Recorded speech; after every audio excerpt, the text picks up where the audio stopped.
প্রাণ হাতে নিয়ে ঝুঁকির পারাপার। সুন্দরবনের সেতু নিয়ে দীর্ঘদিনের ক্ষোভ স্থানীয়দের। দিনের পর দিন প্রাণ হাতে নিয়ে করতে হয় ঝুঁকির পারাপার। সুন্দরবনের সেতুর বেহাল কঙ্কালসার অবস্থা। অটো টোটো গেলেই নড়ে ওঠে গোটা সেতু। ক্ষোভে ফুঁসছেন সুন্দরবনের বাসিন্দারা। বসিরহাটের সুন্দরবনের হাসনাবাদ ব্লকের মাঘালগাছা গ্রাম পঞ্চায়েতের চককুলিয়াডাঙ্গা গ্রামের দাসা নদীর উপরে রয়েছে একটি কংক্রিটের ব্রিজ। সেই ব্রিজ প্রায় 50 বছর পুরনো। বর্তমানে সেই সেতুর অবস্থা এতটাই নড়বড়ে যে এক প্রকার প্রাণ হাতে নিয়েই যাতায়াত করতে হয় হাজার হাজার সাধারণ মানুষকে।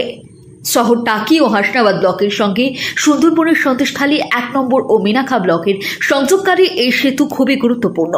কারণ হাসনাবাদ থেকে নেজাজ বা মিনাখা বা মালঞ্চ যেতে গেলে প্রায় 20 কিলোমিটার পথ ঘুরে যেতে হয়। এই ব্রিজের উপর দিয়ে গেলে একদিকে যেমন সময় বাঁচে, অন্যদিকে কমে যায় তেল খরচ। অথচ দীর্ঘদিন ধরে বেহাল দশায় পড়ে রয়েছে কংক্রিটের এই সেতুটি। বামাওয়ালির প্রথম দিকে এই সেতুটি নির্মিত হয়, তারপর থেকে এই সেতুর সংস্কারের কোনো কাজ হয়নি। এই রাস্তা দিয়ে যাতায়াত করে বেশ কয়েকটি রুটের অটো, টোটো, এমনকি 4 চাকা গাড়িও। একদিকে বেশ কয়েকটি প্রাথমিক ও উচ্চ বিদ্যালয়ের ছাত্রছাত্রীরা যেমন এই ব্রিজটি ব্যবহার করেন, অন্যদিকে কলেজ পড়ুয়া থেকে শুরু করে টাকি গ্রামীণ হাসপাতাল যাওয়ার অন্যতম শর্টকাট রাস্তা এই সেতু।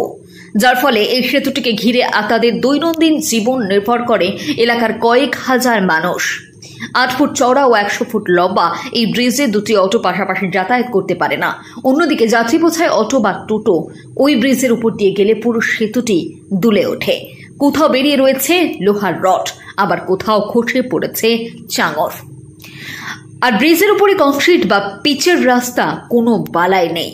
বৃষ্টি হলে দুর্ভোগ আরো বাড়ে। সেতুর উপরে জল জমে এক প্রকার নাজেহাল অবস্থা হয়ে যায় স্থানীয় মানুষদের, যার ফলে বেজায় ক্ষুব্ধ সুন্দরবনের এই প্রত্যন্ত এলাকার সাধারণ মানুষ, নিত্যযাত্রী এবং টোটো ও অটো চালকরা। সমস্যা তো খুব মারাত্মক সমস্যা, যখন তখন কিছু হয়ে যেতে পারে। একটা খুব জরাজীর্ণ অবস্থা, ভেঙে পড়ে গেল তো নিচে, শুধুমাত্র রডেই বেঁধে আছে বলতে গেলে চলে। আমাদের চলতে গেলেও ভয় লাগে। আর এখানটায় আমাদের গাড়িতে যেসব প্যাসেঞ্জার থাকে এদেরও খুব কলেজ স্টুডেন্ট আমাদের টাকি যেসব কলেজে যায় ওরাও খুব ভয় ভয়ে আসে। আমার নেজার টু টাকি সমস্যা বলতে গেলে মারাত্মক সমস্যা। সেই সমস্যার কথা বলার মতো নয়, খুব সমস্যা। আমার নাম ফরিদুর রহমান। 20 বছর ব্রিজ খুব খারাপ অবস্থা, যখন তখন ভেঙে পড়তে পারে। গাড়িও গেলে ব্রিজ তো কাঁপতে শুরু করে। একটা বাইক গেলেও কাঁপতে শুরু করে। তারপর শুধু মাঝখানে গাড্ডা হয়ে গেছে, যখন তখন লিক হয়ে অ্যাক্সিডেন্ট হতেই পারে। হ্যাঁ, বড় ধরনের দুর্ঘটনা হবে। এর উপরে আপনার বড় বড় হচ্ছে ওই এখন যেসব ভ্যানগুলো হয়েছে ওগুলো চলে, অটো চলে। তারপর অটো হচ্ছে যানবাহন যে আমাদের এখান থেকে একবার পুরো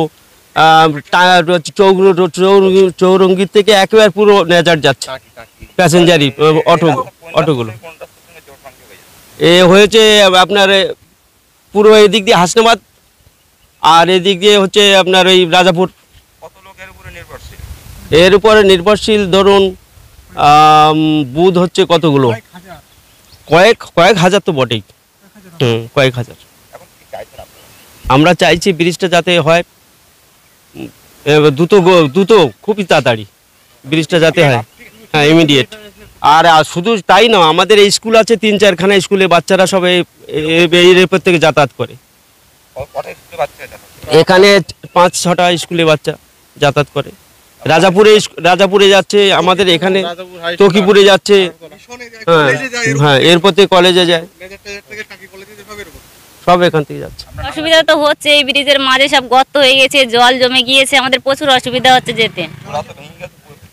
হ্যাঁ, এটা তো ঠিক করতে হবে, অন্তত 5 বছর। হ্যাঁ,